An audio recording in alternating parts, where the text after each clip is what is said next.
இப்பொழுது அத்தியாத்ம ராமாயணத்தில் மாயா சீதையின் ரகசியத்தை பார்க்கலாம். அரண்யவாசம் நடைபெற்று கொண்டிருந்தது. ஒரு மாலை நேரம். காடு அமைதியாக இருந்தது. மரங்களின் நடுவே ஒரு தெய்வீக ஒளி தெரிந்தது. அது சாதாரண இளவரசன் அல்ல, அவர் பரபிரம்மஸ்வரூபமான ராமர். அருகில் அமர்ந்திருந்த சீதை தேவி அவரது முகத்தை கவனித்தார். பிரபு, இன்று உங்கள் தெய்வீக அமைதி வேறுபட்டதாக இருக்கிறது. ராமர் மெதுவாக சிரித்தார். தேவி, இப்போது ஒரு முக்கிய காலம் வரும். ராவணன் விரைவில் வருவான், ஆனால் அவன் உண்மையான ஒன்றை தொட முடியாது. சீதா அமைதியாக இருந்தார். ஏனெனில் அத்தியாத்ம ராமாயணம் கூறுவது அவள் ஏற்கனவே ராமன் பரம்பொருள் என்பதை அறிந்திருந்தாள். ராமர் தொடர்ந்தார். அக்னியில் பிரவேசிக்க வேண்டும். அக்னி தேவன் உன்னை பாதுகாப்பார். உன் மாயை ரூபமே இங்கு இருக்கும். அவனை ராவணன் மட்டுமே எடுத்துச் செல்ல முடியும்.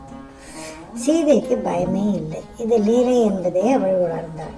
அவள் கரங்கள் கூப்பி ராமனை பிரணமித்து அக்னியில் பிரவேசித்தார். அக்னி தேவன் மிகுந்த பக்தியுடன் அவளை ஏற்றுக்கொண்டார். அதே நேரத்தில் மாயா சீதை வெளிப்பட்டாள். உண்மை சீதை போல் காட்சியளித்தார். பிறகு வந்த ராவணன் அவனால் கடத்தப்பட்டது. உண்மையான சீதை இல்லை, மாயை ரூபம் மட்டும். உள்ளர்த்தம்: ராமர் பரம்பொருள், சீதை ஜீவாத்மா, ராவணன் அகங்காரம், மாயை உலக மாயை.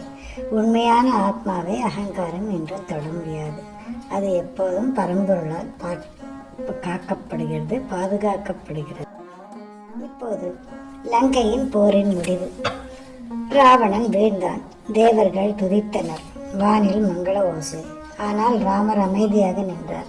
அவர் கூறினார், சீதா, உலகம் தர்மத்தை காண வேண்டும். அக்னி சாட்சியாக இருக்கட்டும். அதை கேட்ட சீதை சிறிதும் கலங்கவில்லை. ஏனெனில் அவள் அறிந்தாள் இது லீலை. அவள் சாந்தமாக சிரித்தாள். அக்னிக்குள் நுழைந்தாள். அந்த நொடியில் அக்னி தேவன் திகழ்ந்த ஒளியுடன் வெளிப்பட்டார். அவருடன் வந்தாள் உண்மையான சீதை. இங்கு அக்னி சுத்த ஞானம், சீதை பராசக்தி, ராமர் பரம்பொருள். மாயையோ அறியாமை. ஞானத்தின் அக்னியில் மாயை கரைந்து போகிறது. உண்மை மட்டுமே மீதம் இருக்கும்.